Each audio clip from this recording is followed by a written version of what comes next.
Hola, ¿cómo están? Muy buenas tardes, bienvenidas y bienvenidos a otra edición de Conexión Tributaria. Saludamos a nuestra gran audiencia de las 7:30 ABC Cardinal, que todos los sábados nos escucha, y también, por supuesto, a nuestra audiencia que nos sigue a través de las pantallas de ABC TV. Como cada sábado se encuentra con nosotros el viceministro de Tributación, Óscar Orué, bueno, a quien ya le damos la bienvenida. ¿Cómo estamos, viceministro? Buenas tardes, Gladys, buenas tardes a toda la audiencia de ABC TV y a ABC Cardinal, como cada sábado compartiendo un espacio. Muchas gracias siempre por la invitación. Y bueno, hoy es un lindo día, así es que esperemos que disfrute la gente. Dijimos con el viceministro hace un momento, hace más de un año que estamos con este programa, no hicimos la cuenta, pero en cualquier momento tenemos que hacer un festejo por los, no sé, ¿qué cantidad de programas? Ya superamos los 60 programas, Sí. ¿Verdad? No tengo el dato exacto, pero estamos por el 63, 64 más o menos. Y realmente es una experiencia impresionante. El otro día comentaba esto, Gladys, en el foro que tenemos a nivel regional, internacional, donde 58 países participaron. Yo presenté, o sea, conté la experiencia paraguaya y conté que estamos participando en un programa y fue realmente increíble. Que inclusive participás como panelista permanente de un programa, contaste. Exactamente. Y contaste también que me querés sacar mi puesto, No hay posibilidad de eso. Estamos muy bien en el cargo donde estamos, gracias a Dios. Bueno, me alegra mucho. Bueno, también en la tarde de hoy vamos a estar desarrollando un tema súper interesante, que es la reforma del Código Aduanero, y por eso ya se encuentra con nosotros nuestro invitado. Él es el licenciado Cristian Paredes, director de Procedimientos Aduaneros de Aduana. ¿Cómo estamos, Cristian? Bienvenido. Muy buenas tardes, señor viceministro, señora Gladys. Un gusto realmente estar participando de este programa. Nosotros, desde la Dirección Nacional de Aduanas, es de mucho interés que la ciudadanía sepa de este nuevo proyecto de reforma del Código Aduanero que estamos llevando a cabo actualmente y que es una intención socializar con la mayor cantidad posible de gente, principalmente las que están vinculadas al comercio exterior, como para que este proyecto sea un documento consensuado que pueda ser útil para todos los sectores. Bueno, vamos a habilitar el WhatsApp porque este tema me parece que es nuevo y todavía desconocido para mucha gente. 0971-444-200. Si hay alguna consulta para el director de procedimientos aduaneros, este es el momento de poder enviar también. Bueno, vamos a darle tiempo para que también nos vaya explicando y después sacándonos nuestras dudas. Primero, me gustaría, director, que le podamos comentar a la audiencia desde qué época tenemos el Código Aduanero actual, para que dimensionemos también la necesidad de la actualización. Bueno, el Código Aduanero actual es del año 2004. Es la ley 2422 de ese año. Estamos hablando casi de 15, 16 años donde no se tuvieron algún tipo de reforma respecto a esto. Como ustedes saben, el comercio internacional ha cambiado mucho. Hoy en día es más dinámico, existe una mayor utilización de tecnología. Entonces hacen también que los procedimientos y la parte normativa tengan que ser actualizadas ya a estos nuevos tiempos. Bueno, y justamente por la necesidad de ir actualizando, se presenta este proyecto y la Dirección de Aduana con su equipo de técnicos fueron recorriendo diferentes sectores. Podemos mostrar ahí en pantalla también para que vea nuestra audiencia las charlas que fueron dando. Hablaron con la gente de la UIP, se fueron a otras ciudades, también incluso al interior del país, a presentar este proyecto que bueno, ahí está. Los técnicos van llegando a esos sectores afectados por las modificaciones que van a regir. Sí, así es. Nosotros tenemos tres frentes de socialización. Por un lado, el sector interno, porque esto tiene que ser también un compromiso de todos los funcionarios, que cada funcionario se sienta parte de este código aduanero, de este proyecto. El segundo frente sería el sector público, las demás instituciones del Estado que también intervienen dentro de lo que es el comercio internacional. Y el tercer segmento sería el sector privado. Entonces, dentro de lo que es el sector privado tenemos varios gremios. Le tenemos al Centro Despachante de Aduanas, le tenemos a la Unión Industrial del Paraguay, al Centro de Importadores, a la Cámara de Transportistas, etcétera. Entonces, la socialización lo estamos haciendo con todos los gremios, con las instituciones del Estado, con el sector interno mismo también.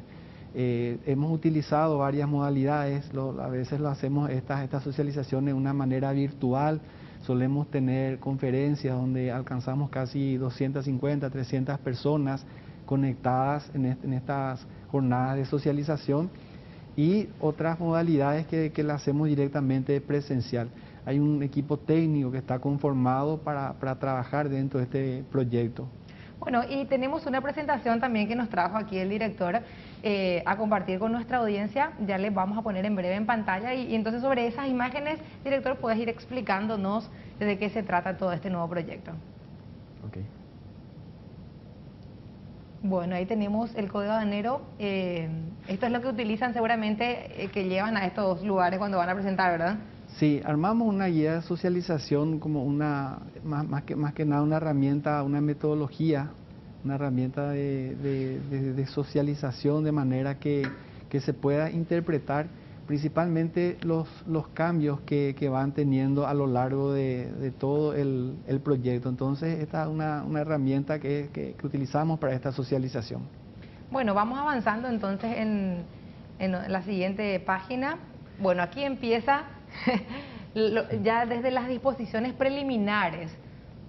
Sí, así es. Este código está dividido en 9 títulos, de los cuales este título 1 nos habla de las disposiciones preliminares, que tiene que ver con la parte organizativa de la Dirección Nacional de Aduanas, la parte donde se establecen las definiciones, los tributos que eventualmente son cobrados al momento de un despacho de importación o de exportación, y cuestiones que tienen que ver más bien al funcionamiento y las responsabilidades tanto de la Dirección Nacional como de los administradores de aduanas y las distintas áreas de la institución.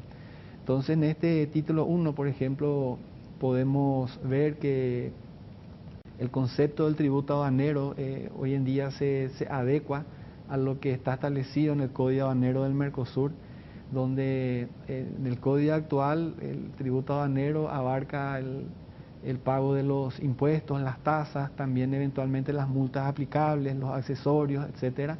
En este caso únicamente ya estaría abarcando los impuestos y las tasas, un ordenamiento que se hace para un mejor tratamiento a la hora de manejar tanto los tributos como las multas. Una cuestión bastante interesante también es que en el código actual la competencia del Director Nacional de Aduanas está al final del código. En este caso se está trayendo los primeros artículos, se concentra en uno solo, donde se definen las competencias tanto del Director Nacional de Aduanas como de los administradores, porque prácticamente, o sea, que tienen funciones distintas en la aplicación de regímenes aduaneros. Entonces se hace un mayor ordenamiento, también se incorporan algunas nuevas responsabilidades para estos dos segmentos también. Y en este capítulo, que también tiene que ver a lo que nosotros le llamamos las personas vinculadas a la actividad aduanera, se está incorporando una figura bastante importante, que es el operador económico autorizado. El operador económico autorizado es una certificación que otorga la aduana a ciertos actores que operan en el comercio, pueden ser importadores, despachantes, agentes de transporte, etcétera, que cumplen una serie de requisitos que tiene un nivel alto de formalidad. Entonces tiene esa certificación. La certificación le permite tener un nivel bastante importante de beneficios, por ejemplo, una disminución en sus inspecciones físicas, la posibilidad de realizar los despachos en su propio local, en su depósito. Entonces, es una figura que busca la formalización. Si bien el operador económico autorizado figura y está esto incorporado dentro de lo que es el acuerdo de facilitación de comercio, también nosotros vimos necesario y correcto que esto también esté dentro del Código Aduanero. Entonces se incorpora la figura del operador económico autorizado, porque a lo largo del código se otorgan varios beneficios principalmente para esta figura. Dice también aquí, director, se destina 0,5% de la recaudación aduanera para el mantenimiento e implementación de nuevas tecnologías. Y ahí hablamos de justamente este dinamismo del comercio internacional que bueno, siempre va más rápido de la respuesta que puedan dar las instituciones públicas. Entonces, de ahí también esa importancia de tener unos recursos disponibles para esas actualizaciones un poco más dinámicas. Así es, ustedes saben que el pilar de la Dirección Nacional de Aduanas es su sistema informático nosotros tenemos casi el 98% de nuestras operaciones aduaneras informatizadas.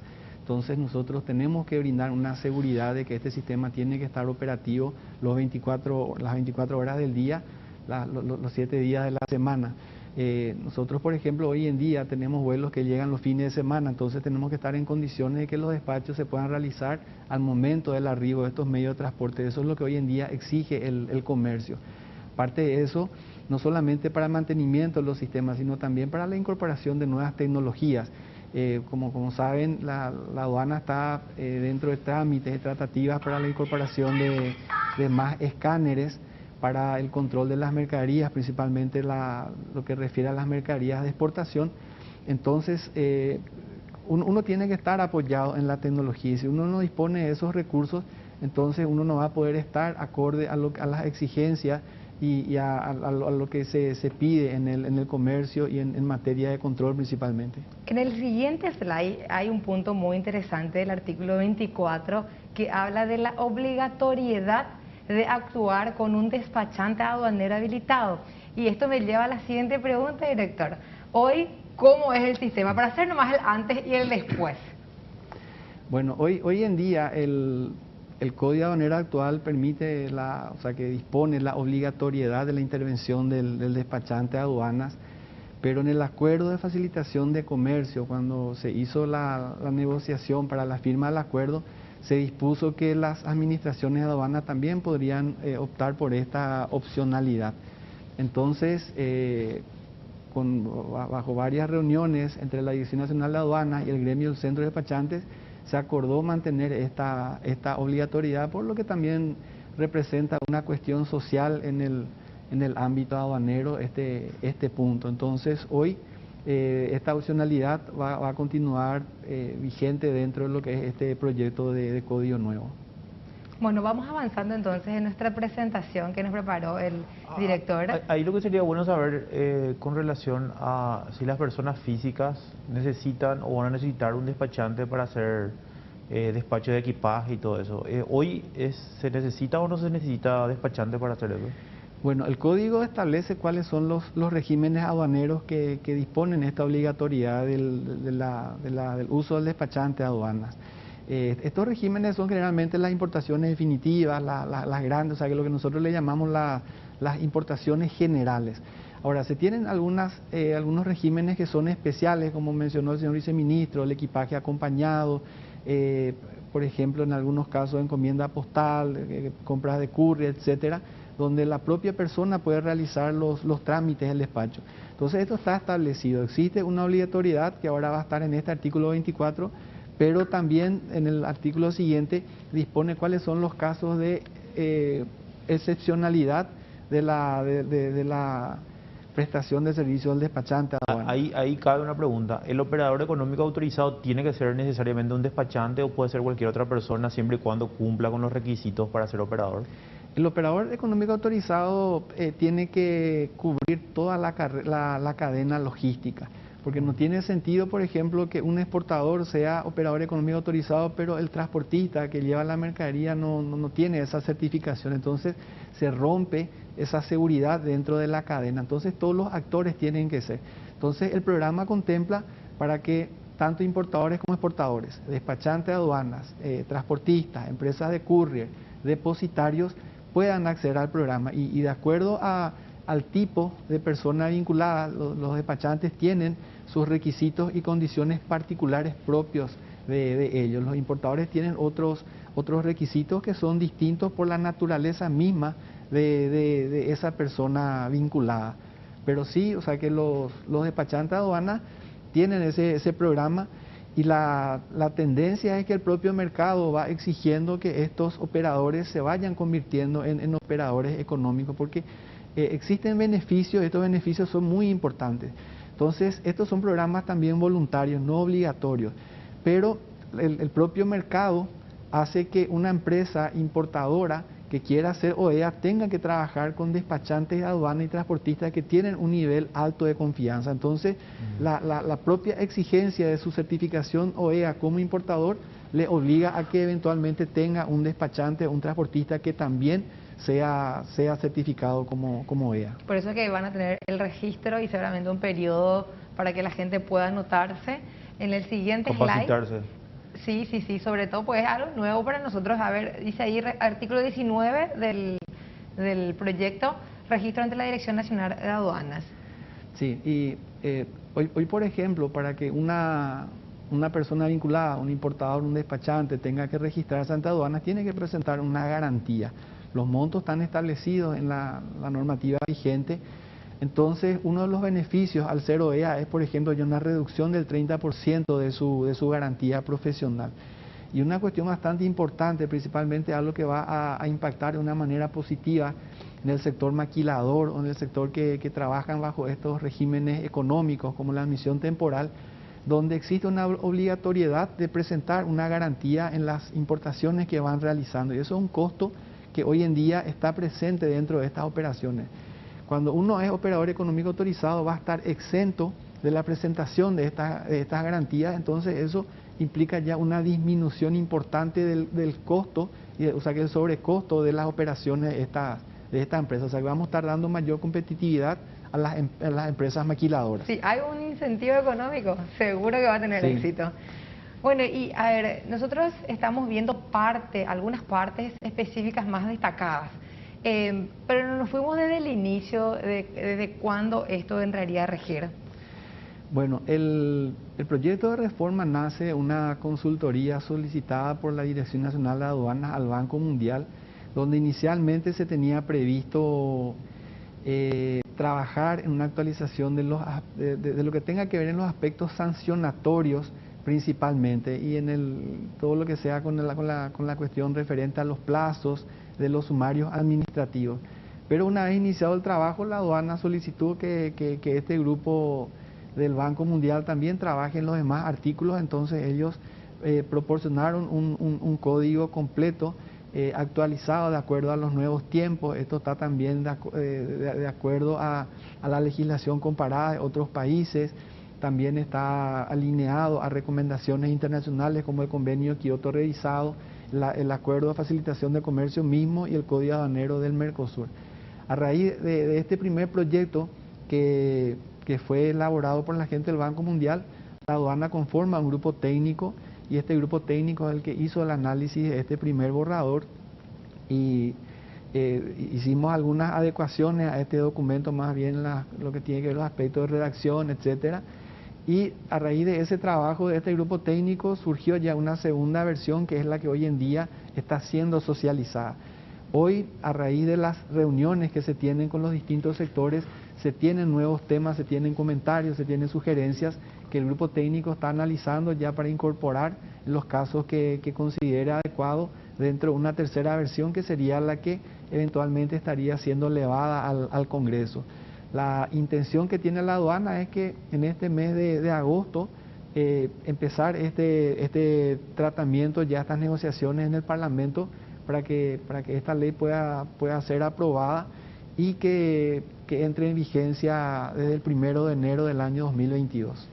Bueno, me gustaría, porque la presentación continúa, hacer un paréntesis agradeciéndole desde ya el tiempo al director de procedimientos aduaneros. Él va a estar con nosotros el próximo bloque también. Insisto en que pueden enviar sus consultas al número de WhatsApp de la TV 0971-444-200. No es el número de WhatsApp de la radio. Hago esta acotación porque a veces nos siguen enviando mensajes en el WhatsApp de la radio. Usamos el WhatsApp de la TV para que nuestra audiencia pueda hacer las consultas. A la vuelta de la pausa seguimos presentando esto que nos trajo el director de procedimientos aduaneros, Cristian Paredes, y también a responder las dudas que vayan surgiendo. Pasaron 26 minutos de las 2, 21 grados la temperatura. Quédense con nosotros que enseguida regresamos con más de Conexión Tributaria.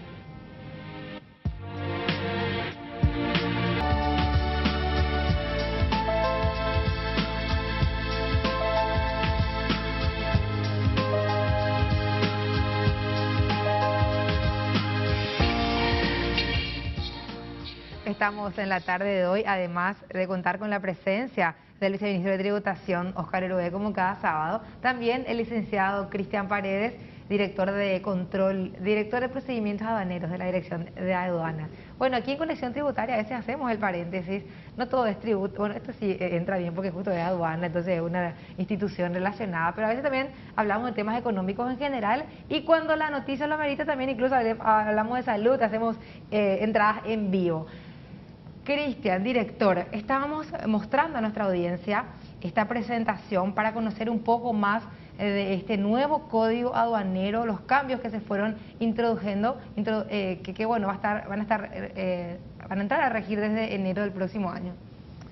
Sí, esa es la intención, ese es el cronograma que nosotros tenemos de que este código entre en vigencia el 1 de enero de este año que viene, 2022. Y estamos trabajando arduamente como para ir cubriendo las distintas etapas de manera que pueda ser aprobado esta ley este año. Aquí llegamos al título 2. Sí, el título 2 habla principalmente de todo lo que tiene que ver con el tránsito, con el tráfico internacional de mercaderías, el tratamiento del manifiesto de cargas, la gestión de la mercadería en los depósitos, las responsabilidades de los actores que tienen que ver en esta etapa del comercio, como son los depositarios, los agentes de transporte, etcétera. En este título lo que se hace un mayor énfasis en la utilización de tecnología, en la informatización de todos los procedimientos. Hoy existen operaciones que, por ejemplo, permiten que ciertos documentos sean presentados en un formato manual, en un formato papel. Entonces, en este código estamos garantizando que todo sea a través de la informatización, a través del uso de sistemas. Se da más confiabilidad también hacia los procesos. Por ejemplo, ese segundo punto que vemos en pantalla, se incorpora la figura del precinto electrónico y de medidas tecnológicas como medidas de seguridad del tráfico aduanero. Sí, en este título también se incorpora la posibilidad de la utilización de tecnología para el control del tránsito aduanero. Y cuando hablamos de tecnología también hablamos del precinto electrónico. En la redacción del código él no menciona puntualmente el precinto, porque de aquí a unos años puede que existan otras tecnologías, entonces este código tiene que tener la capacidad de poder incorporar estas tecnologías que van saliendo para controlar el tránsito aduanero. Pero sí nos apoyamos bastante en lo que es la tecnología. Hoy en día la informatización de los procesos hace de que exista una mayor agilización dentro de los trámites aduaneros. Por poner un ejemplo, cuando el despacho se hacía de una manera manual, un despacho, por ejemplo, de repuestos, fácilmente tenía hasta 200, 300 páginas. Imagínense hacer a mano, a máquina de escribir, un despacho de esa magnitud en 2, 3 ejemplares para presentar en la aduana. Eso hoy en día, con los sistemas informáticos, uno puede recuperar la información de la propia base de datos de los sistemas de la empresa y lo vuelca eso al despacho. Entonces eso le da un mayor dinamismo, una mayor velocidad a los trámites. Entonces por eso que la aduana apuesta mucho en la utilización de la tecnología. Bueno, y otro de los puntos que vemos allí en pantalla dice también que se garantiza la percepción de las tasas por los servicios aduaneros prestados y se actualiza el alcance de las restricciones de carácter económico únicamente a las importaciones y exportaciones definitivas. ¿Qué significa eso? Bueno, cuando hablamos de restricciones tenemos dos tipos de restricciones. Tenemos la de carácter económico y las restricciones de carácter no económico. Las restricciones de carácter económico son todas aquellas que tienen que ver para proteger la industria nacional, la mano de obra. Estamos hablando, por ejemplo, de las licencias previas, las barreras arancelarias, los cupos, que más bien busca proteger o garantizar la mano de obra. La producción local, por ejemplo, una licencia previa para la importación de prendas de vestir que busca proteger al sector confeccionista. Pero cuando hablamos de restricciones de carácter no económico, estamos hablando ya de autorizaciones sanitarias, fitosanitarias, o sea que ya cuestiones que tienen que ver con la protección del medio ambiente, la seguridad, la salud de la población. Entonces, las restricciones de carácter no económico, o sea que se tiene que incorporar prácticamente en todos los casos, no importa que estas mercaderías, por ejemplo, van a ingresar en una zona franca y no van a ser comercializadas localmente, igual tienen que tener estos permisos sanitarios. En cambio, estas restricciones de carácter económico pueden estar exentos cuando ingresan, por ejemplo, a un depósito aduanero o cuando ingresa a la zona franca. Entiendo. Entonces, una vez que esté en la zona franca, él tiene la posibilidad de volver a exportarse. Si es que él va a ser nacionalizado, va a ser importado localmente, entonces ahí se presentan todos los permisos correspondientes. Entonces esto también es una herramienta que permite disminuir los costos de las empresas, porque actualmente una mercadería que va a entrar, por ejemplo, en un depósito aduanero, en el régimen de depósito aduanero, tiene que tener estas licencias y en muchos casos no tiene mucho sentido porque... Claro, ¿para qué si no va a entrar en nuestro territorio nacional? Así mismo. Qué interesante. Y ese último punto, antes de pasar al siguiente slide, se brinda mayor responsabilidad al usuario declarante sobre los datos contenidos en la información proporcionada a la aduana. Esto tiene que ver con la seguridad de que... Sí, porque hoy quizás la información o es incompleta o quien tiene mala fe puede estar tergiversando también. Lo que se le da es una mayor responsabilidad y una mayor sanción a las declaraciones que se presentan, y una sanción en los casos que estas declaraciones sean incorrectas o incompletas. Actualmente en el código, por ejemplo, un manifiesto de cargas que se presenta con una manera errónea tiene una multa de 10 jornales, que si uno hace un análisis de cuánto cuesta la mercadería que se está transportando, y 10 jornales no representa casi nada, estamos hablando de menos de 1 millón de guaraníes. Un jornal está hoy en 88.000 guaraníes más o menos, para tener como referencia. Entonces en este caso se le da una mayor responsabilidad, existen ya sanciones disciplinarias, no solamente pecuniarias, y también, o sea, que toda esta información transmitida adquiere un carácter de declaración jurada, como para darle una mayor fuerza legal a la presentación que se realiza. ¿Qué, por ejemplo, puede estar un dato erróneo que pudo haber sido realmente por un error involuntario? Un cero de más, un cero menos. Ahí sería bueno preguntar, Gladys, lo que sucedía anteriormente es que el despachante o la empresa que está queriendo hacer un despacho, de repente dice, traje celulares de juguete. Después uno se va y verifica y eran celulares de verdad. O sea, entonces el valor entre uno y otro son totalmente diferentes.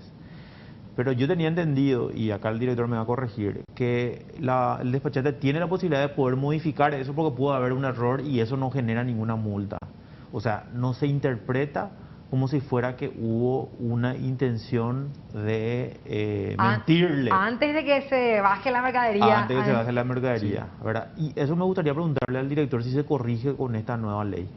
Sí, de hecho que en los capítulos siguientes vamos a estar viendo que hay artículos donde se establecen de una manera mucho más exacta los momentos hasta donde puede ser considerado una rectificación del despacho del manifiesto de carga y a partir de dónde puede ser considerada como una infracción.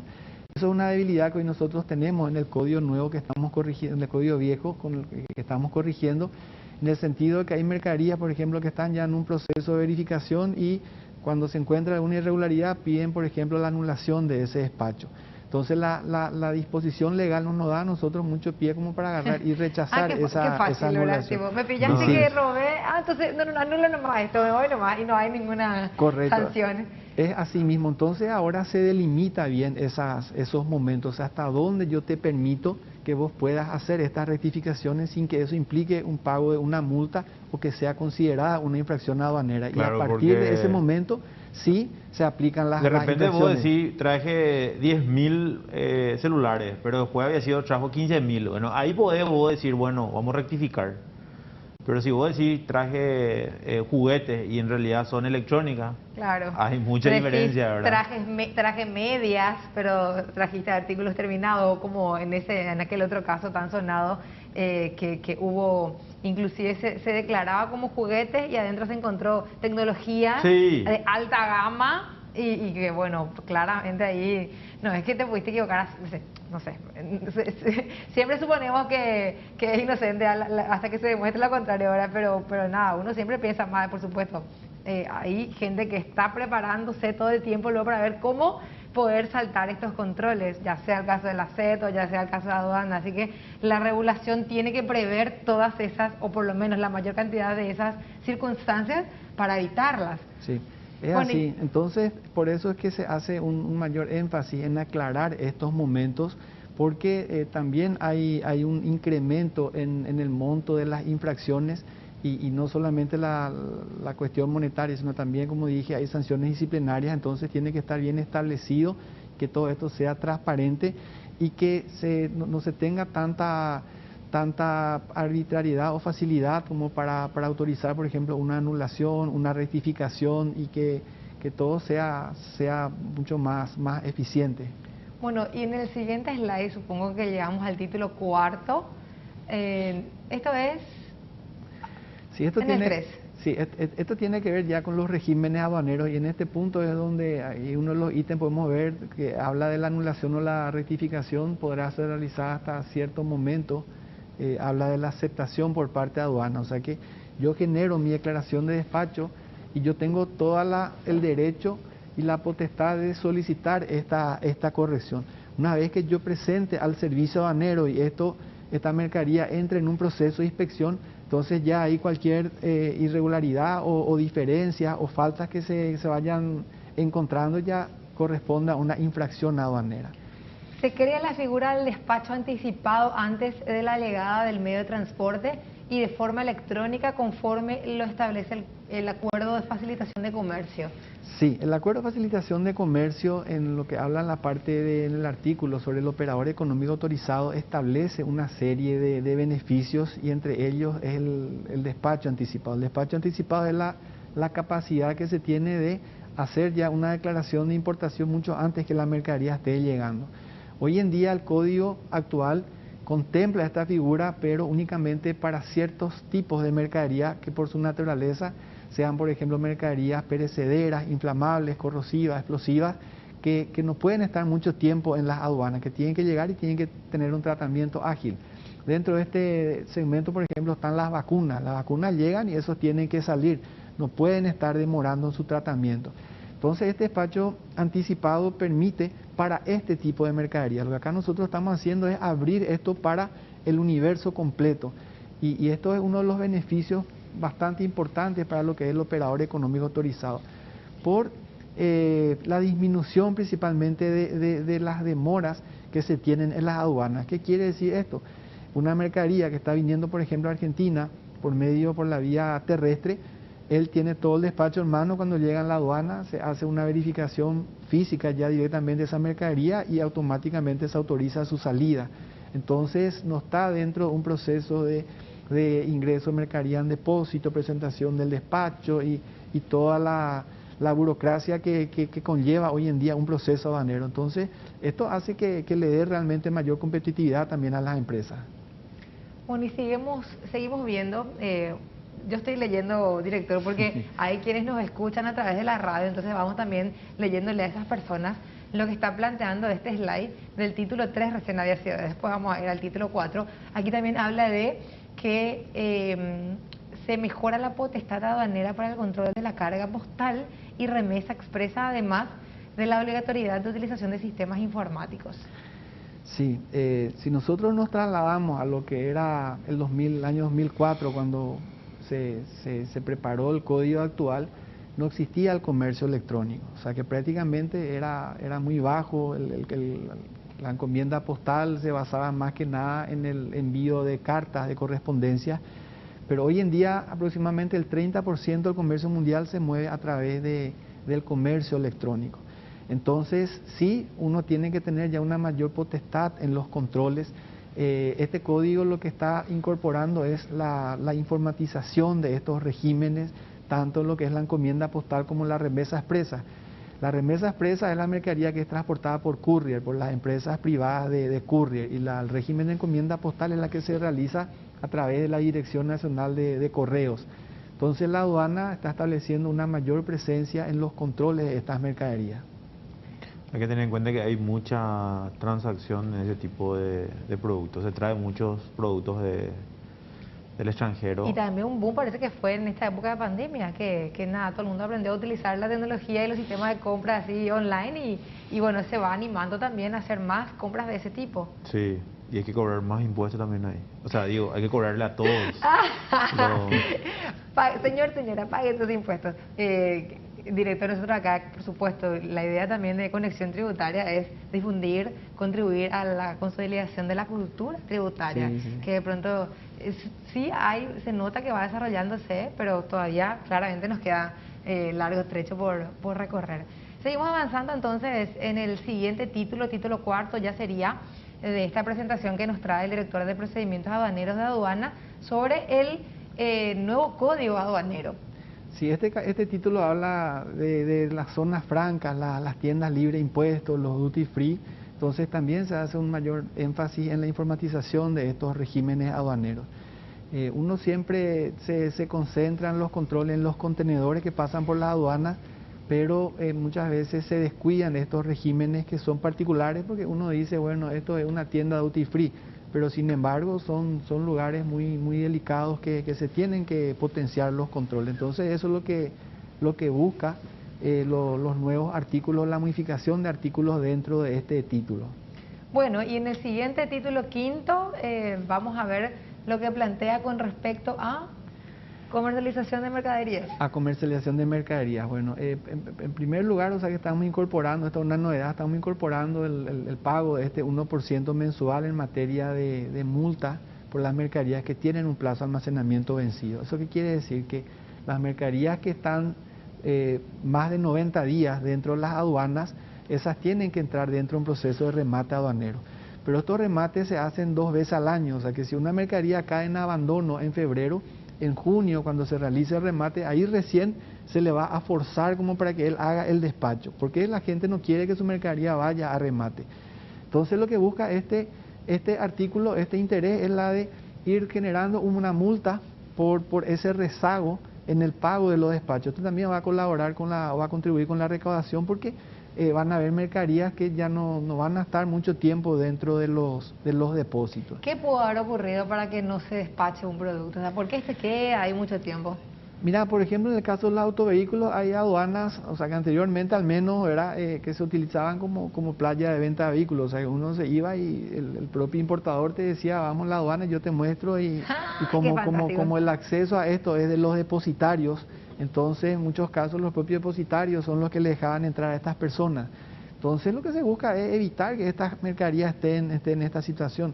Hay también otras que por ejemplo tienen alguna cuestión de un permiso sanitario, alguna licencia que no requiere, que requiere pero no está consiguiendo, entonces hace que estas mercaderías demoren o simplemente porque traen y están buscando tal vez encontrar un comprador de estas mercaderías y cuando consiguen, entonces ahí venden. Entonces lo que la aduana quiere es que estas mercaderías lleguen y se despachen lo más pronto posible. Uno, porque esto es recaudación que va a estar ingresando al Estado paraguayo y por otro lado también nosotros tenemos que estar desabasteciendo los puertos. Hoy en día en Ciudad del Este hay un incremento bastante importante del volumen de camiones, entonces cuando se llena el depósito de puertos en el puente, también eso impacta en las exportaciones porque el lado brasilero no puede soltar mercadería y eso a la vez hace que nuestras exportaciones no puedan ingresar. Es todo un engranaje que uno tiene que cuidar. Entonces lo que se busca con estas cosas es que las mercaderías se despachen y no estén ahí en los depósitos. Bueno, estos 3 puntos que guardan relación entre sí, se establece la posibilidad de otros medios de comercialización de las mercaderías a ser rematadas por parte de aduana, y ahí habla, por ejemplo, de la situación de emergencia o catástrofe en las que aduanas va a poder autorizar la donación de esas mercaderías en situación de abandono o que fueron fueron decomisadas en un procedimiento. Y también la otra situación que dice que la Dirección de Aduanas podrá donar las mercaderías para remate a instituciones de beneficencia con personalidad jurídica a instituciones del Estado. Muchas veces decimos, ¿por qué es lo que se destruye todo lo que se incauta en vez de que aprovechen los más necesitados? Así, ese tipo de comentarios uno escucha de la prensa. Sí, y que con esta experiencia de la emergencia sanitaria, la pandemia que estamos viviendo, nos dimos cuenta, ¿verdad?, de que tenemos normativas que en muchos casos nos restringen realizar donaciones. Uno puede donar, por ejemplo, productos perecederos, pero eventualmente, por ejemplo, si es que hay un contenedor lleno de frazadas, que eventualmente, por ejemplo, se podría donar en un caso de una inundación, uno tiene la normativa limitada. Entonces lo que ahora estamos incorporando es la posibilidad de que la aduana tenga esa competencia en casos de catástrofe, de emergencia, pueda disponer no solamente de productos perecederos y alimenticios, sino también de otras mercaderías que hoy en día necesariamente tienen que ser rematadas. Y en lo que respecta a otras posibilidades de comercialización, o sea que por ejemplo hoy en día se tiene la subasta en línea y aduanas tiene solamente el mecanismo de la comercialización mediante un remate y la venta directa, pero primero tiene que pasar dos remates aduaneros para que después se pueda comercializar de una o de otra modalidad. Y muchas veces las mercaderías, un año dentro de los depósitos a la intemperie se destruyen, y cuando esto se comercializa ya no tiene el valor que eventualmente aduanas pudo haber recaudado por la venta inmediata de esos productos. Entonces, lo que se busca con estos artículos es que la aduana disponga de mayores mecanismos y flexibilidad para que pueda comercializar. ¿Y qué pasa, Cristian, de los productos que, por ejemplo, no tienen la autorización fitosanitaria, por ejemplo, en el caso de INAN o de INAVISA, y se incauta eso? ¿No les parece que va a ser un poco complicado introducir, o en este caso hacer el despacho o incluir dentro de ese producto dentro del territorio paraguayo? Bueno, todos los productos que van a remate y si requieren de alguna intervención de otros entes, siempre se hace con intervención y autorización de estos organismos. Si es que, por ejemplo, es una prenda de vestir y eso tiene una licencia previa del Ministerio de Industria, siempre se ve con el Ministerio y el Ministerio hace una autorización para que esas mercaderías puedan ser comercializadas. Okay. O sea, que aduanas no remata nada si es que no tiene el permiso. No, digo el tema de la donación, ¿verdad? Porque eso era el problema cuando nosotros explicábamos de por qué se tenía que destruir, era eso. Sí. Porque esos productos no estaban autorizados para ingresar al territorio porque no tienen la certificación de calidad sanitaria o la certificación de calidad alimentaria, ¿verdad? O alimenticia, ¿verdad? Entonces ese era el problema mayor que había, ¿verdad? Pero sí, estos organismos también van a participar y aprobar para que puedan ingresar en este caso para donar, ¿verdad? Porque al final alguien va a consumir eso, ¿verdad? Claro, es darle una utilidad, pero garantizando que sea algo que esté apto, ¿verdad? Bueno, a ver, faltan 5 minutos antes de nuestro siguiente corte. Yo no sé qué tal está vos, Cristian, de tiempo. Sin problema. Podemos, señor director, si vos me autorizás, hacemos una pausa y luego hacemos un mini bloque para la parte final, porque llegamos al título cuarto y nos falta todavía 5 títulos, me parece. ¿Podemos hacer eso en el próximo? Bueno, vamos a ir a una pausa, entonces a la vuelta continuamos con el licenciado Cristian Paredes, director de procedimientos aduaneros de la Dirección Nacional de Aduanas.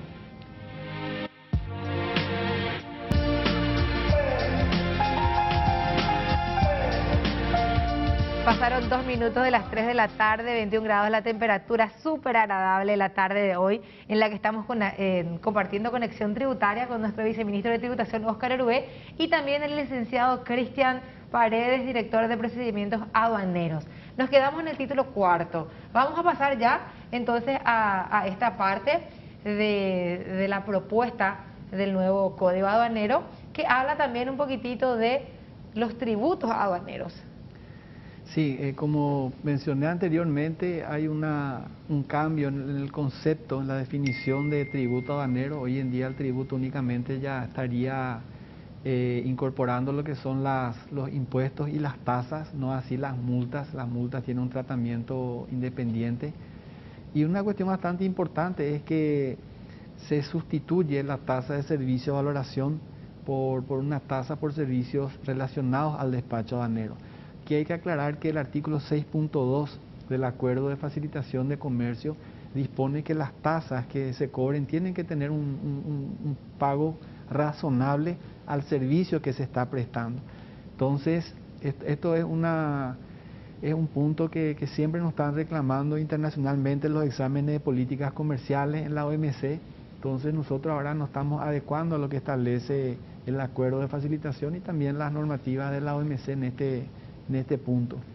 Entonces, se estaría sustituyendo esta tasa de valoración por una tasa por servicios prestados, pero este monto es mucho inferior a lo que hoy en día se está cobrando.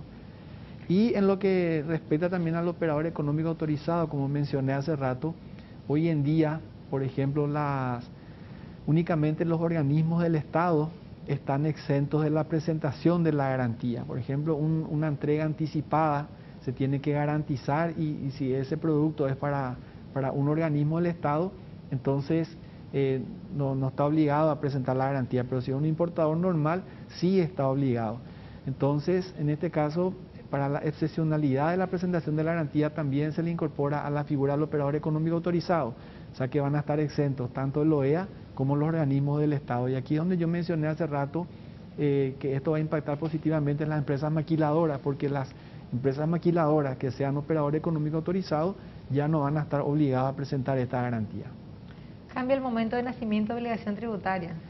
Sí, o sea que se hace un ordenamiento principalmente en lo que respecta al nacimiento de esa obligación. Hoy el código establece que el nacimiento de la obligación tributaria es al momento de la oficialización del despacho, pero sin embargo las leyes propias de estos impuestos tienen otro momento. Entonces lo que se busca es darle autonomía a que este nacimiento de estos impuestos nazcan realmente en lo que le establecen sus leyes particulares y no al momento del despacho. Bueno, vamos a avanzar entonces en nuestra presentación. Quienes nos siguen a través de las pantallas de ADC-TV están acompañando este paso a paso.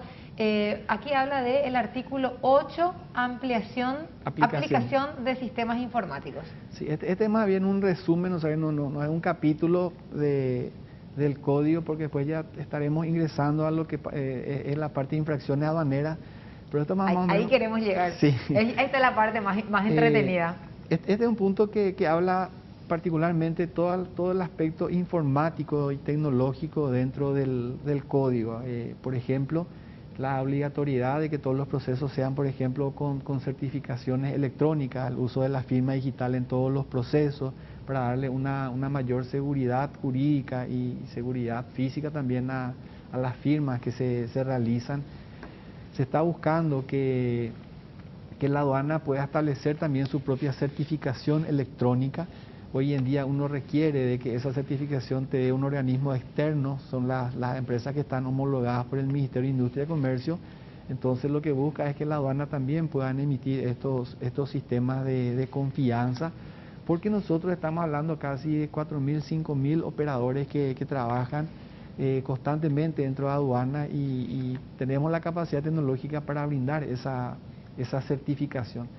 Hablamos también del 0,5% ya anteriormente, que no es un nuevo gasto o impuesto que se va a estar incorporando dentro de lo que hoy en día ya está, sino es de cómo se destina lo que ya se recauda con lo que hoy en día se tiene, y se está creando un objeto de gasto del 0,5% para aplicación o sea, para la utilización de mantenimiento de los sistemas informáticos. Le das un fin específico a esos recursos. Exactamente, estamos hablando aproximadamente de 3 millones de dólares al año. Si nosotros nos ponemos a evaluar el sistema Sofía, la aduana recauda muchísimo más, estamos en cientos de millones de dólares, y el 3% no representa casi nada prácticamente en comparación a lo que recauda. Entonces, si uno hace una evaluación de qué pasa si el sistema Sofía cae, se va a ver bastante perjudicado el Estado en la recaudación. Entonces uno tiene que garantizar que estos sistemas estén funcionando, que cada vez sean mucho más eficientes, más rápidos y más seguros. Entonces se tiene que invertir en tecnología. Y también un artículo bastante importante es la posibilidad del intercambio de información con los otros organismos del Estado principalmente. Nosotros trabajamos muy de la mano con la Subsecretaría de Información, nuestros perfiles de riesgo están acorde a la información también proporcionada por la SET. Entonces, lo que se busca es que cualquier intercambio de información que la aduana tenga que hacer, lo tenga que hacer a través de sistemas informáticos que sean lo bastante inteligentes para que sean aplicadas de una manera automática en el sistema de gestiones de riesgo. Entonces, lo que buscamos en estos artículos es esa exigencia que cualquier intercambio sea a través de mecanismos informáticos. Bueno, avanzamos entonces, Cristian y audiencia, a nuestro siguiente slide. Ahí saltamos al título 7. Yo creo que este es el punto más controvertido de eso. Sobre este punto hay una reorganización realmente de todo lo que respecta a las infracciones aduaneras. En el código actual hoy se tiene lo que es la falta aduanera, que la multa es de 5 a 10 jornales. Se tiene la falta por diferencia, tenemos la defraudación y tenemos el contrabando. Entonces, con este nuevo código se sustituye la falta aduanera y la falta por diferencia por las infracciones leves. Y estas infracciones leves son las que son aplicables en situaciones de errores formales, lo que el viceministro mencionó hace rato, que qué pasa si un despachante se equivoca en su despacho. Si es que estas detecciones se realizan ya en un momento de una verificación de esa mercadería en un proceso de control, entonces se le introduce esta infracción de infracciones leves. Y en este caso la multa también tiene un incremento bastante importante. De esos 10 jornales, de los 800.000 guaraníes que estuvimos hablando, pasa al 2% sobre el valor imponible. Entonces lo que se busca es que la gente preste mayor atención a la hora de realizar sus declaraciones aduaneras, que presenten realmente en la forma como corresponde, porque están sujetos al aumento de estas multas. También una novedad bastante importante es la acumulación de las sanciones. Hoy, por ejemplo, se te sanciona por defraudación, se te cobra la multa y ahí termina.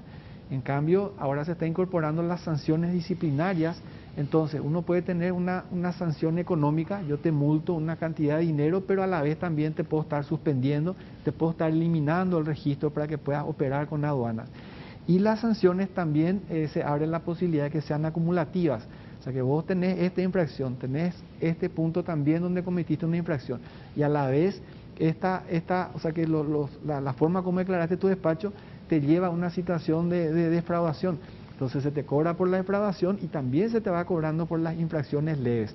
Entonces se suma las multas como para que sea una infracción bastante importante, porque todos tenemos que entender que cuando hablamos de estas sanciones tienen que ser motivo de corrección de conducta. Claro, o sea, es desalentar las prácticas. Exactamente. Si nadie, o sea que 8 o 10 jornales, muchas veces no, si uno toma una mercadería de $1.000.000, 8 o 10 jornales, 5 jornales, no es nada. Claro, entonces, o sea, ya prevés nomás en tu presupuesto, si es que tenés la mala fe, prevés nomás en tu presupuesto que te pueden pillar, ¿verdad?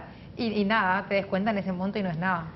Sí, entonces por eso, o sea, que se busca eso, ¿verdad? Ser un poco más duros respecto a las sanciones y no tan duros también en el sentido de que, por ejemplo, en el caso del contrabando, sí, la multa económica disminuye un poco más por el hecho de que muchas veces es imposible cobrar o sea, que cuando uno habla hoy de la multa de contrabando es el doble el valor de la mercadería y prácticamente, o sea, que es muy difícil que esos montos, porque son ya muy, muy grandes, y en pocas oportunidades la aduana tiene la posibilidad de cobrar. Entonces, lo que se busca es que estas multas también sean un poco más razonables de acuerdo al hecho que está ocurriendo, y se tiene también la posibilidad de la reducción de estas multas. Por ejemplo, si hoy en día se considera una mercadería como defraudación y tiene que pagar la multa, y si la persona se allana al pago de esa multa, entonces tiene un descuento de hasta el 50% en la reducción de esa multa. Estos son descuentos automáticos que los propios sistemas informáticos van a estar realizando los cálculos. Si una vez que se haya iniciado un sumario administrativo y antes que concluya ese proceso se allana al pago, entonces tiene una reducción del 25% de la multa. O sea que también ese descuento no va a quedar al arbitrio del funcionario, no, va a quedar justamente el registro allí a nivel tecnológico, de tal modo que eso también no se preste a la coima, ¿verdad? Así mismo, esto o sea que está todo informatizado, uno genera de una manera informática la multa y cuando uno paga de acuerdo al plazo que está pagando, el propio sistema le va a hacer ese descuento. Entonces, eso también lo que se busca es alentar de que los inconvenientes, las infracciones aduaneras sean solucionadas en un ámbito administrativo y no tengamos que llegar a un estrado judicial que demoran años, que al final muchas veces la aduana termina perdiendo. Entonces, lo que se busca es que este tipo de situaciones sean ya corregidas y subsanadas en el momento del despacho. Bueno, entonces vamos viendo los puntos principales que introduce este cambio en el Código Aduanero, y ahora vamos al título 8º que vemos ahora en pantalla también. Se introduce la figura del Registro Nacional de Sumarios Aduaneros, permitiendo mejorar los controles y generación de información estadísticas y de riesgos.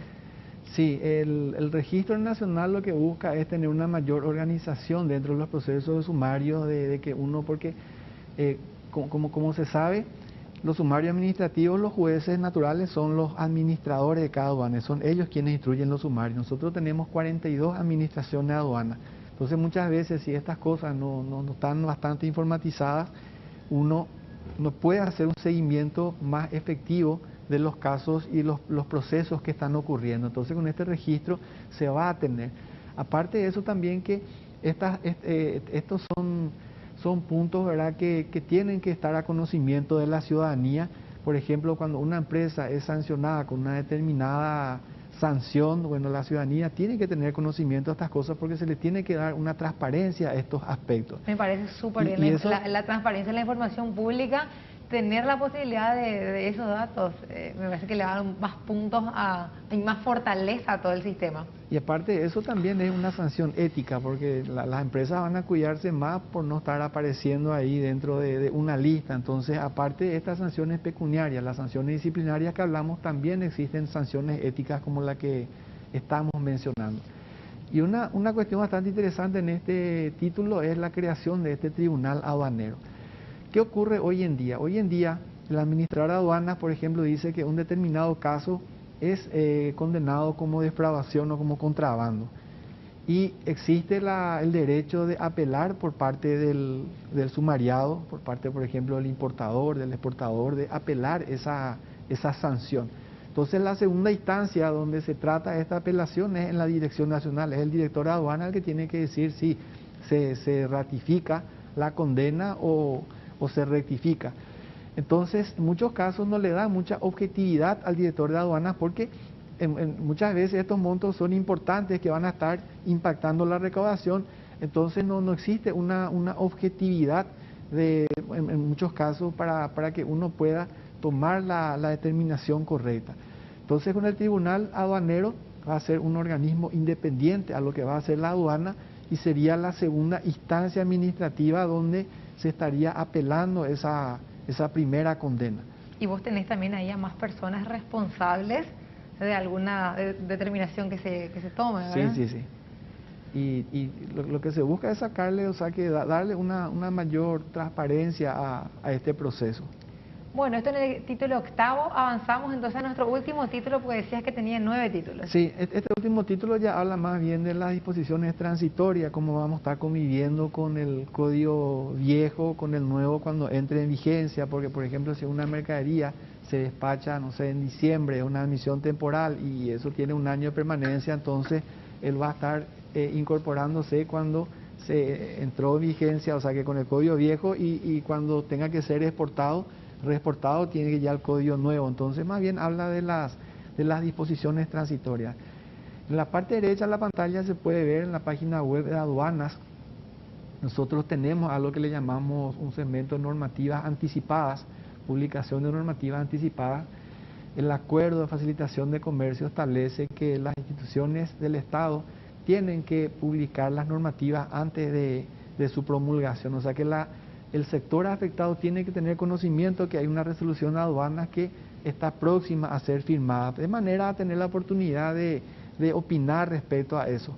Entonces nosotros, cualquier normativa que el director de aduanas va a estar firmando, se publica dentro de la página web. Esto está ahí de fácil acceso en la parte principal. Entonces la ciudadanía y los interesados pueden acceder. Ahí está el proyecto del Código Aduanero, pueden descargar el texto. También existen otras normativas que hoy en día están ahí a disposición y socializándose con los diversos actores que interactúan en el comercio. Bueno, Cristian, muchísimas gracias. Creo que aquí termina tu presentación, ¿verdad? Sí. Agradeciéndote desde ya tu tiempo y bueno, la idea es que podamos llevar este documento a los diferentes grupos afectados, interesados, y que bueno, después una vez que se presente al Congreso, todos estemos en conocimiento de qué es lo que estamos hablando en estos cambios en el Código Aduanero. Así que Cristian, nuevamente muchísimas gracias por tu amabilidad y seguramente más adelante vamos a estar consultándote de nuevo. Sí, a las órdenes para cuando ustedes me quieran invitar de vuelta, vamos a estar presentes. Muchísimas gracias nuevamente. Así entonces escuchábamos al al director de Control Aduanero, Cristian Paredes, claro que nos acompaña nuestro viceministro de Tributación, Oscar Orué. A la vuelta de la pausa seguimos con los técnicos de la SED. Cristian ya se va a ir en el siguiente bloque, pero va a continuar con nosotros nuestro viceministro, así que en breve seguimos con más de Conexión Tributaria.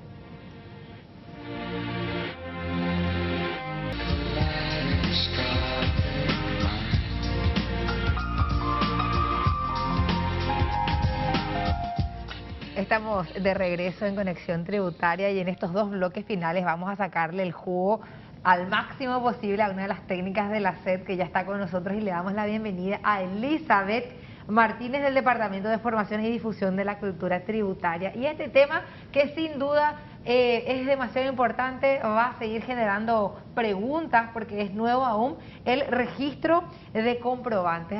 Así que Eli, bienvenida. Muchísimas gracias, Gladys. Buenas tardes, señor viceministro. Para toda la teleaudiencia también, muy buenas tardes.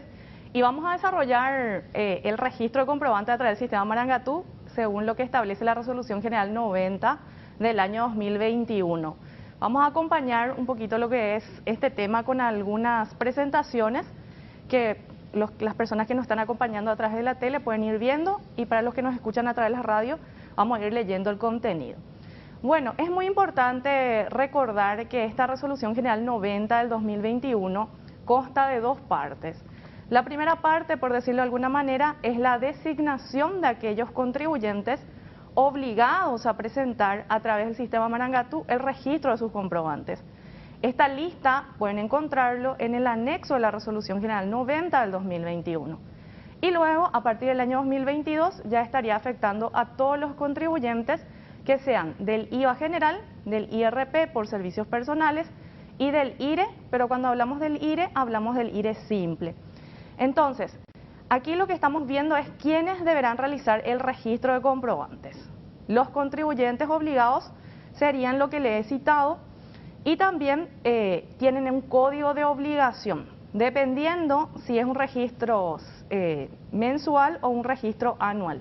En la lámina anterior vamos a encontrar entonces el código de obligación para la gente que nos ve en la televisión. En esa lámina que es antes de esta, está el registro de la obligación. Bueno, vamos a seguir entonces. Para los que tengan registros a través de lo que es el registro mensual de comprobantes, serían aquellos contribuyentes que tengan IVA nada más, y también puede ser aquellos contribuyentes que combinen la obligación del IVA con la obligación de otro impuesto a la renta, ¿verdad? Sería la tercera lámina. Sí, la tercera lámina. Entonces, allí es donde nosotros encontramos que el código es 955 para aquellos que tengan el registro mensual de comprobantes. Es decir, si yo soy contribuyente del IRP por servicios personales y también tengo el registro del IVA, entonces allí predomina el impuesto que vence primero, que es el IVA, que es vencimiento mensual. Entonces mi obligación va a ser el 955 y voy a tener que presentar mi registro de comprobantes de manera mensual. ¿Y cuándo es el vencimiento? Es hasta el día del vencimiento del mes siguiente del periodo fiscal a declarar conforme al calendario de vencimiento de declaración jurada informativa. ¿A qué se refiere esto? Que si mi cierre es digamos, de enero, presento en febrero, enero en febrero. Y de acuerdo al calendario, si mi RUT termina en 0, la presentación sería el 8 de febrero. Y así sucesivamente. Un día después de la presentación de la declaración jurada determinativa, que es el formulario 120. ¿Y qué pasa si soy contribuyente exclusivamente del IRP por servicios personales? No tengo otro impuesto, solamente el IRP por servicios personales. Allí mi obligación, mi registro de comprobantes es de manera anual. Es decir, voy a tener que presentar todo el movimiento que tuve en el ejercicio fiscal 2021 en el ejercicio 2022. ¿Y cuándo lo presento? El segundo mes después de cerrado el ejercicio. El ejercicio cierra en diciembre, la presentación sería entonces en febrero, de acuerdo al calendario de declaraciones juradas informativas. Tengo dos preguntas. Si es que yo tengo IVA y también tengo IRP, la presentación mensual que voy a hacer, porque va a predominar el IVA, ¿van a ser de los comprobantes correspondientes al IVA o eso ya me obliga a que presente todos mis comprobantes?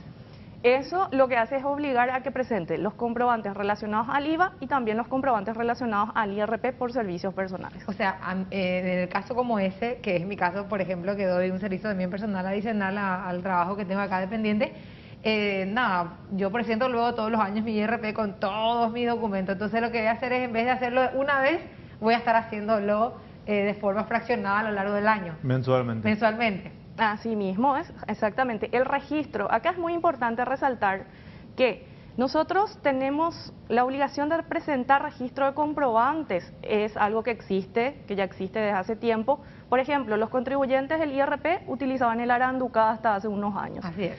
Los contribuyentes del IVA también tienen una planilla electrónica según la Resolución General 55. ¿Y qué es lo que sucede ahora? Aparece la Resolución General 90, en el cual se unifica el lugar donde se registran los comprobantes. En realidad no es algo nuevo, sino más bien lo que se cambia es el lugar donde se registra. Se va a registrar a través del sistema Marangatú en un solo lugar, y cuál también digamos que es la ventaja. Que yo voy a cargar una sola vez mi comprobante, y si ese comprobante le afecta a mi IVA y a mi IRP de servicios personales, le doy imputar a ambos impuestos. Imputar es un botón que se utiliza dentro del sistema Marangatú, que significa que tiene relación ese comprobante con los impuestos que yo tengo. Oh, súper práctico, entonces, en esa parte por lo menos, de una vez una vez me vas a cargar el comprobante y ya el sistema va a hacer ¿cómo se dice?, la diferenciación de cada tributo. Exactamente, lo que va a hacer el sistema es, le hacemos clic en imputar a tal impuesto, al IVA, al IRP por servicios personales, y relaciona nada más. No hace una discriminación de montos, más bien lo que hace es relacionar con los impuestos que tiene el contribuyente. Y también ayuda, ¿por qué?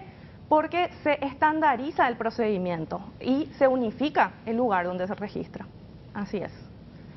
Bueno, vamos a continuar viendo un poquito lo que es el plazo excepcional de presentación. Como les había mencionado, lo que es esta Resolución General 90 consta de dos partes. Primero, los designados según el anexo de la Resolución General 90, que aproximadamente son 13.000 contribuyentes. Y entonces, estos contribuyentes que están dentro de la lista tienen que guiarse por este calendario que se encuentra en el artículo 18 de la Resolución General 90. Vemos aquí que a partir del 1 de julio del 2021 ya está disponible dentro de la página web de la SED las guías paso a paso, y también dentro del sistema Marangatú el registro de comprobantes de manera manual o a través de la importación. Eso vamos a conocer un poquito más adelante. ¿Y el vencimiento cuál es? Para los que sean contribuyentes del IVA y tengan que presentar de manera mensual sus registros, vemos aquí que los que tienen terminación de RUT 0 al 9, el periodo de presentación es de enero y febrero, tienen que presentar en agosto del 2021. Es decir, aquí también surgió muchas dudas entre nuestros contribuyentes. Nos dicen, ¿cómo me van a pedir que cargue comprobantes de enero o de febrero? Siendo que es como que voy a cargar todo en un día, ahora tengo que cargar todo, un mes nomás tengo de tiempo para cargar. En realidad existe la opción de importar. Entonces, si yo ya estoy cumpliendo con mi obligación, tengo la planilla electrónica según la Resolución General 55. ¿Y qué es lo que hago con esa planilla electrónica? Ajusto a las especificaciones técnicas que tiene la Resolución General 90 para presentar esta planilla electrónica. De esa manera no voy a tener un doble trabajo, sino yo ya cargué todos los comprobantes, agrego las columnas que faltan y presento a través de la importación, ¿verdad? Eso es importante resaltar también. Y para los que tengan terminación de RUT 0 al 9, vemos que también tienen la obligación de presentar movimientos de marzo y abril en septiembre del 2021, movimientos de mayo y junio en octubre del 2021, lo de julio y agosto en noviembre del 2021, de septiembre y octubre en diciembre del 2021 y de noviembre y diciembre en enero del 2022. Y a partir del periodo fiscal enero del 2022, el registro de los comprobantes y la confirmación de la presentación deberá realizarse al mes siguiente del periodo fiscal informado. Ahí es donde ya nos regularizamos, entonces los movimientos de enero se van a presentar en febrero para los que tengan la obligación de registro mensual. Por ahora se usa este calendario, que sería 2 meses, se estarían presentando enero y febrero en agosto. Así es. ¿Se da el tiempo a la gente para que vayan de a poco cargando? Sí, aparte de eso nos genera multas si es que de repente no pudiste presentar en agosto lo de enero y febrero, o puedes presentar en septiembre, ¿verdad? No te va a generar ninguna multa por contravención. Eso también es importante mencionar. Interesante, súper interesante. ¿Y por qué significa esa acotación de terminación de RUT de 0 al 9? O sea, todos. Sí, estos serían los contribuyentes designados según el anexo de la Resolución General 90. Entonces, si mi nombre aparece dentro de esa lista de designados, mi obligación es presentar entonces los de enero, los movimientos de enero y febrero del 2021 en agosto, y de acuerdo a la terminación de mi RUT, entonces tengo el vencimiento que es para declaraciones juradas e informativas, porque recordemos que esta declaración es, o mejor dicho, este registro de comprobantes es una declaración jurada informativa, y como lo había dicho el viceministro, no tiene una multa por presentar fuera de tiempo establecido. La multa está suspendida, según establece la Resolución General 90, hasta el 30 de enero del 2022. Eli, teneme qué paciencia. ¿Quiénes son los designados? ¿Puedes repetir, por favor? Hay una lista de 13.000 contribuyentes que se encuentran en el anexo de la Resolución General 90. Es importante también resaltar, hablando de lo que serían los designados, que nosotros actualmente estamos invitando a estos contribuyentes designados a través de un correo electrónico y a través del sistema Marandú a que participen de una charla a través del Zoom para que puedan conocer lo que sería la estructura del registro a través del sistema Marangatú y las obligaciones a las cuales se encuentran a partir del... Pero mi duda es, ¿los designados fueron tomados así de forma... ¿Al azar? ¿Al azar? No. En base a un criterio de facturación y de riesgo. Son dos criterios que se utilizaron para... ¿verdad? Si no te designaron a vos, quiere decir que tu riesgo no está tan alto. No, yo soy cliente fiel, ya otra vez el otro día pagué multa porque había sido, no sabía que tenía una deuda. No, soy un desastre. Yo soy cliente fiel de la SED, siempre estoy pagando más de lo que debería pagar. Esto es muy importante, Gladys, porque la pregunta que cabe ahora es, ¿qué pasa si es que yo no soy designado y yo quiero cargar? ¿verdad? Claro, por ahí yo ya quiero practicar porque sé que igual lo malo el próximo año me voy a ver afectada. ¿Qué pasa si, Elizabeth? Bueno, precisamente en esta lámina podemos ver esa consulta. Lo que sucede es que si yo no estoy designada, pero deseo realizarlo a través del sistema Marangatú, puedo hacerlo, pero es muy importante cumplir con todas las formalidades, ya que lo que yo voy registrando en el sistema Marangatú es, digamos, una declaración jurada, como su nombre lo dice, y tiene que cumplir con todos los requisitos establecidos, ¿verdad? Entonces, muy importante, aquellos que no están dentro de la lista y quieren utilizar el registro a través del sistema Marangatú, tienen que cumplir con todas las formalidades, ya que podrán ser fiscalizados en caso de detectarse inconsistencias. Muy interesante. Hay un video también que tenemos, Eli, para compartir con la audiencia. Antes de irnos a la pausa, vamos a compartir y luego nos va a dar su explicación, nuestra técnica de la SED, y luego nos vamos a ir a la pausa. ¿Les parece? Sí, genial. Registro de comprobantes a través del sistema Marangatú. ¿Cuáles son los pasos? El registro de comprobantes se divide en dos momentos. Primero, el registro propiamente dicho y segundo, la confirmación. El registro de comprobantes se puede realizar de tres formas: registro manual, obtener comprobantes electrónicos y virtuales e importación. Opción registro manual.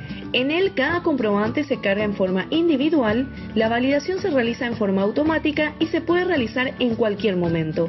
Opción obtener comprobantes. Con esta opción se identifican en el sistema los comprobantes electrónicos o virtuales emitidos a su nombre o en su nombre y también se puede realizar en cualquier momento. Opción importar. Se registra previamente en planilla electrónica de hasta 5.000 registros por archivo. Se envía en formato comprimido, tiene un procesamiento previo y solo se puede realizar antes de la confirmación. Una vez registrados todos sus comprobantes, viene la confirmación, que se realiza a través de la opción confirmar y actualizar presentación. Una vez realizada la confirmación, el sistema Marangatú le generará un talón de presentación con el cual se da por cumplida con la obligación.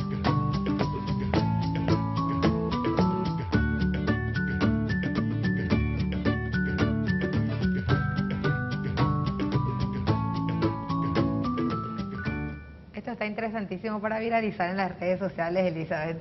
Así mismo, Gladys, en realidad ya tenemos este video dentro de la página del Facebook de la SED, ya pueden ustedes encontrarlo. Es, digamos, un video cortito en el cual nosotros les explicamos cómo cumplir con la obligación, las partes o los pasos para poder cumplir con la obligación.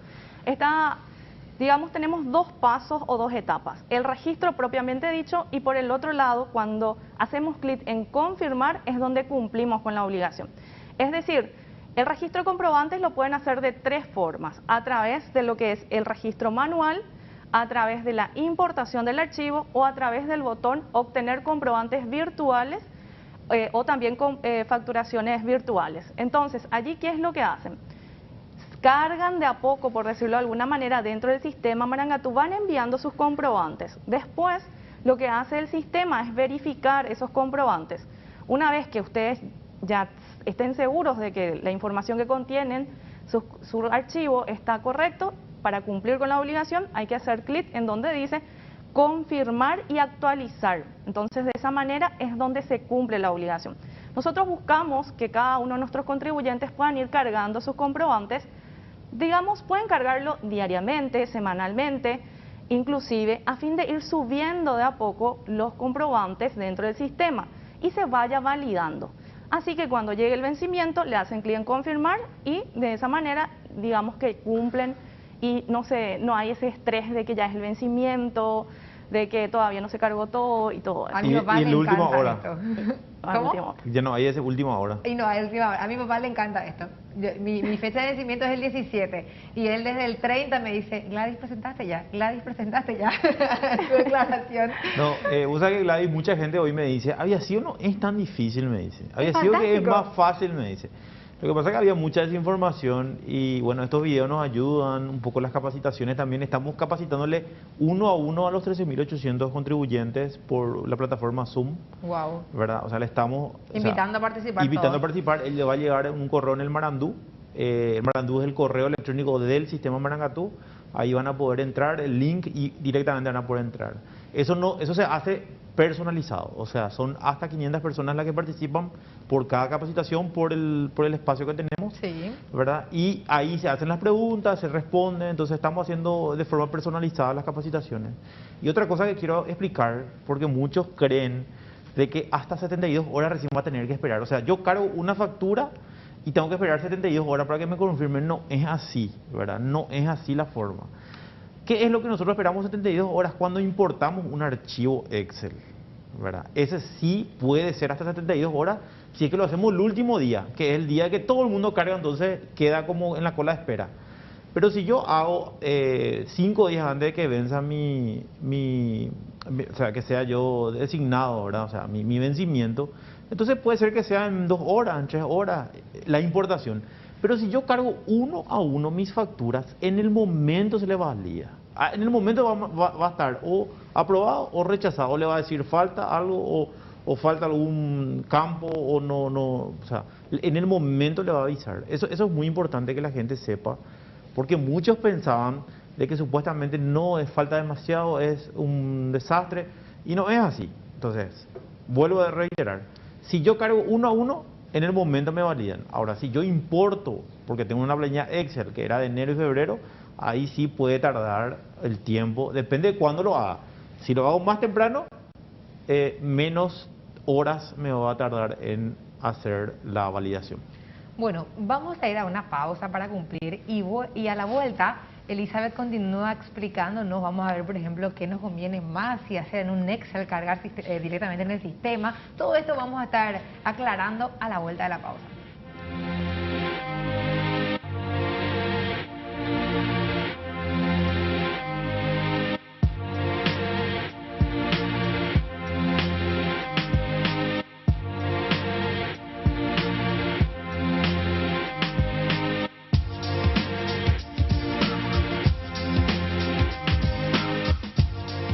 Estamos de regreso en Conexión Tributaria y bueno, estamos aquí compartiendo con el viceministro y con Elizabeth, intercambiando opiniones sobre este registro de comprobantes que sin duda va a generar un poco de resistencia, como todo al inicio, y de a poco solamente nos vamos a ir adecuando. ¿En qué slide nos quedamos, Elizabeth, para poder continuar? Tenemos 10 minutitos, un poquitito menos. Sí, aquí justamente vamos a volver a recordar el proceso, el cual el viceministro ya nos había mencionado. El registro de comprobantes se puede realizar de 3 maneras. Registro manual, eso sería carga de comprobantes uno a uno, y la validación es automática. Si pusimos mal el timbrado, ya nos va a decir timbrado no válido, entonces verificamos qué pasó, si cargamos un número de más o algo, y ya se corrige y ya se valida automáticamente. Está el botón obtener comprobantes electrónicos y virtuales. Al hacer clic en este botón, lo que hace el sistema es recuperar esos comprobantes virtuales emitidos y recibidos.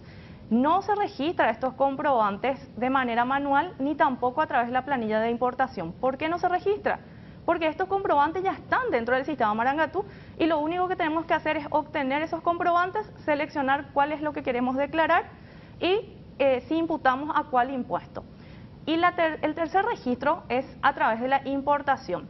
La importación consiste en una planilla que reúne requisitos establecidos en las especificaciones técnicas y se puede registrar hasta 5.000 comprobantes por planilla.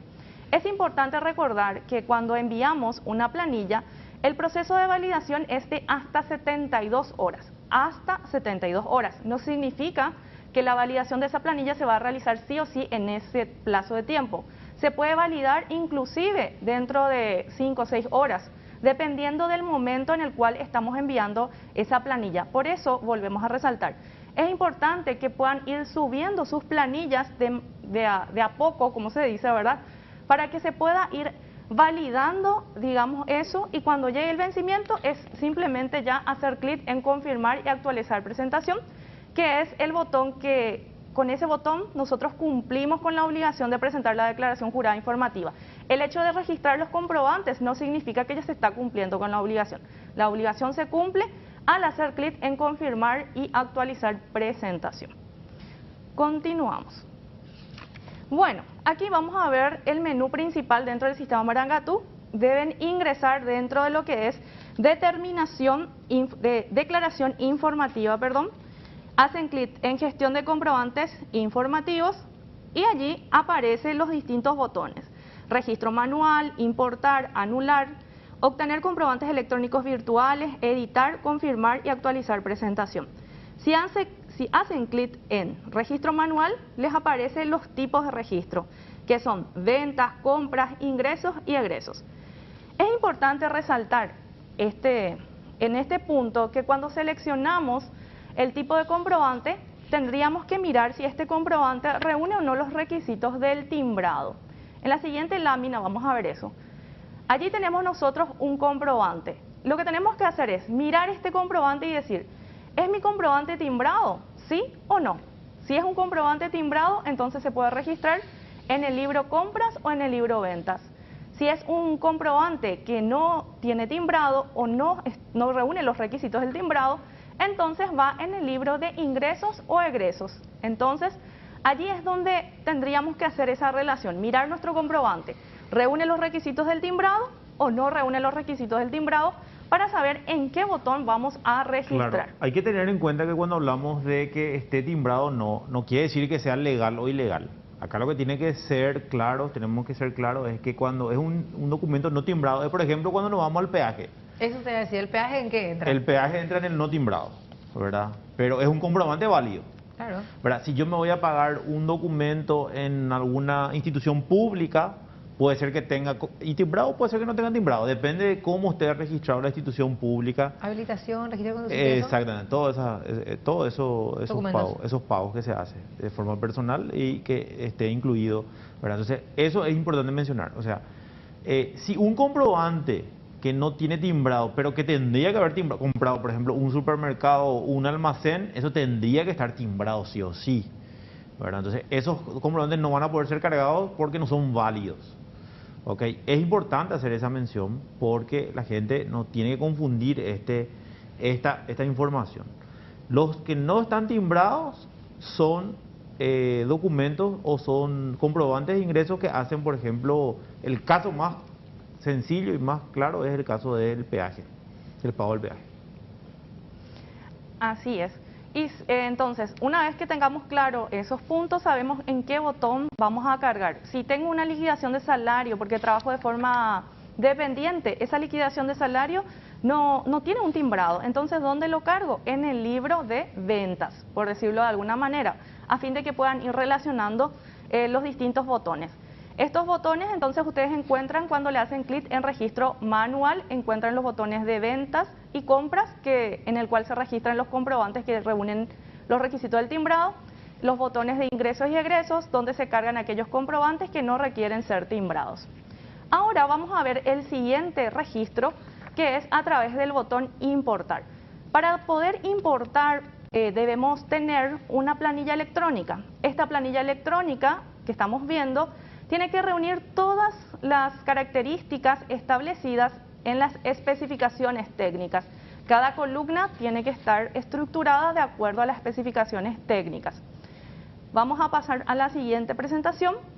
Allí nosotros estamos viendo lo que serían las distintas columnas que tiene que tener esta planilla electrónica. Es importante recordarles que antes de importar el archivo al sistema Marangatú, tienen que borrar esta primera fila en donde ustedes tienen el código tipo de registro, código tipo de identificación, nombre de identificación del comprador. ¿Por qué? Porque esta fila es nada más para que ustedes se puedan guiar y saber qué datos tienen que cargar en cada columna. Entonces, cuando van a importar, hay que borrar eso antes de la importación. Por ejemplo, está la columna código tipo de registro. Aquí lo que se coloca es el número 1 en este ejemplo. ¿Por qué el 1? El 1 representa a las ventas. Estas tablas están en las especificaciones técnicas. Si coloco el número 2, representa a las compras. ¿Y por qué colocamos números y no escribimos directamente la palabra ventas en ese lugar? Porque cada contribuyente puede cargar, algunos cargan venta sin S, otros cargan ventas con S, otros simplemente abrevian la palabra. Entonces, para el sistema va a ser complicado poder leer la información. Entonces, ¿qué es lo que se busca? Unificar el lenguaje para que el sistema pueda leerlo, y por eso tenemos estas tablas. Luego aparece el código tipo de identificación del comprador, 11, que en este caso es RUT, número de identificación del comprador, el nombre o razón social del comprador, código tipo de comprobante, 109, que es la factura, fecha de emisión, número del timbrado y número del comprobante, ¿verdad? Entonces, ustedes van cargando todo de acuerdo a esa planilla electrónica, y tienen ustedes en la página web de la SED, en www.sed.gov.py, en la sección Biblioteca Impositiva, registro de comprobantes, sería compra, ventas, ingresos y egresos, van a encontrar las guías paso a paso. Vamos a encontrar también lo que sería el modelo de la planilla para que puedan ustedes armar esta planilla electrónica. También van a encontrar lo que sería de la guía paso a paso de cómo cargar de manera manual, cómo realizar la importación. Y en la sección capacitaciones también van a encontrar lo que sería los videos, los webinars de lo que fue la Resolución General 90.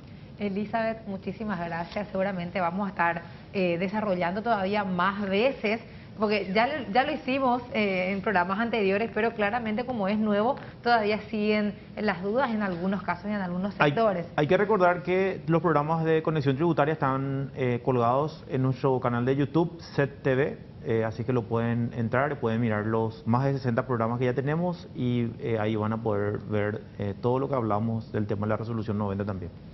Bueno, llegamos al final de otra edición de Conexión Tributaria. Muchísimas gracias, viceministro, también Elizabeth. Hoy estuvimos un poquitito cambiando de tema al inicio del programa, pero vamos a reiterar seguramente el próximo sábado otra vez esto del registro de comprobantes. Así que bueno, les invito a que continúen con nosotros como cada sábado. A partir de ahora ya se va la programación de forma independiente en ABC TV y en ABC Cardinal. Nos vamos a reencontrar el próximo sábado.